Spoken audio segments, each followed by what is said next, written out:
D'après vous, lequel ou lesquels des choix suivants sont de véritables noms de méthodes d'apprentissage d'une langue étrangère? A. Le super apprentissage. B. Les learnables. C. Le TPR. D. Le Suggestopédia. La réponse juste, tout ce qui précède. Il est vrai que de nombreuses méthodes existent déjà pour apprendre des langues étrangères. Inutile de préciser que ces méthodes sont en train de déborder, surtout dans la société de l'information actuelle, et leurs noms sont aussi divers que leurs approches. Certaines de ces approches se prolongent au fil des années.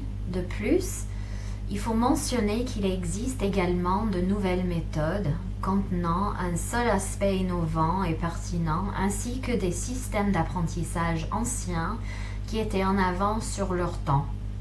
Il est possible que cette idée d'apprendre une langue étrangère à travers des mouvements du corps soit la toute première méthode, néanmoins elle est souvent négligée. Découvrons ensemble si l'acquisition d'une langue étrangère serait plus facile si la méthode de l'apprentissage exigeait des mouvements corporels chez l'apprenant. Dans un premier temps, définissons quel type de mouvement chez l'apprenant. Quelle partie du corps bouge? Les yeux, les mains, le torse, le corps entier? L'apprenant effectuera-t-il les mouvements sur place, c'est-à-dire les postures? Sinon, déplacera-t-il dans la salle en faisant des mouvements répétitifs? Enchaînera-t-il de nombreux mouvements, les uns après les autres?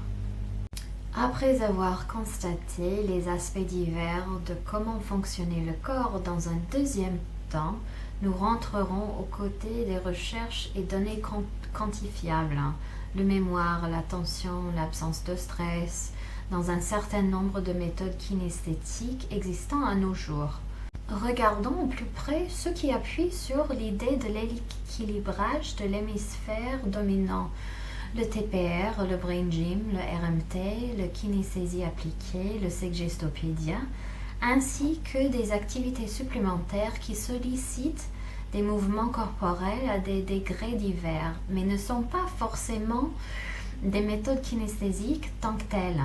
Prenons la sophrologie, la technique Alexandre, le yoga, la danse, le théâtre, la langue des signes, ainsi de suite. Aussitôt rentré que remarquer de la lacune d'études empiriques dans ce domaine. Il n'empêche qu'en remarquant tous les résultats impressionnants dans les études de cas, il y a des scientifiques qui n'y croiront absolument pas tant qu'il n'y a pas plus d'études empiriques. Cela dit, la communauté neuroscientifique est très active à nos jours et publie fréquemment de nouvelles études soulignant le lien entre le corps et l'esprit. Une fois que nous aurons défini les méthodes existantes, dans un dernier temps, nous les évaluerons selon certains critères pour voir ce qui serait utile et effectivement inutile dans une classe de FLE.